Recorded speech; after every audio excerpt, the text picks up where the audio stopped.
করুরিতে বন্যার জলে পাকা ব্রিজ ভেঙে বিপত্তি। বৃহস্পতিবার বিকাল ৫টা নাগাদ অস্থায়ী বাঁশের ব্রিজ তৈরি করলেন গ্রামবাসীরা। প্রতিক্রিয়া বিডিওর।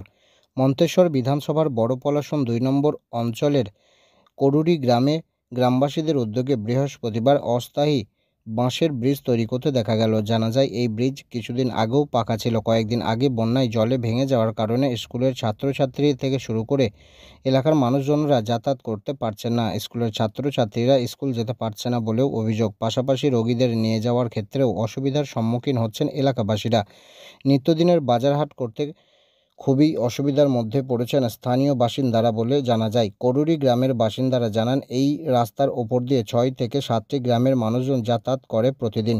এই গ্রাম থেকে পাহারাটি এবং বিজুর গ্রামের নিত্য প্রয়োজনের জন্য আসে বহু মানুষ, কিন্তু এই ব্রিজ ভাঙার ফলে প্রয়োজনে করুরি গ্রামবাসীদের ১২ থেকে ১৩ কিলোমিটার ঘুর পথে যাতায়াত করতে হচ্ছে বলে অভিযোগ।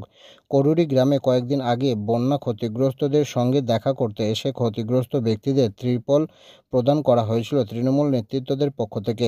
এছাড়াও এলাকা পরিদর্শন করে গেছেন মন্তেশ্বরের বিধায়ক তথা রাজ্যের গ্রন্থাগার মন্ত্রী সিদ্দিকুল্লাহ চৌধুরী বলে জানা যায়, এবং করুরি গ্রামবাসীদের সঙ্গে মন্ত্রী কথাও বলেছেন তাদের সুবিধা ও অসুবিধা নিয়ে।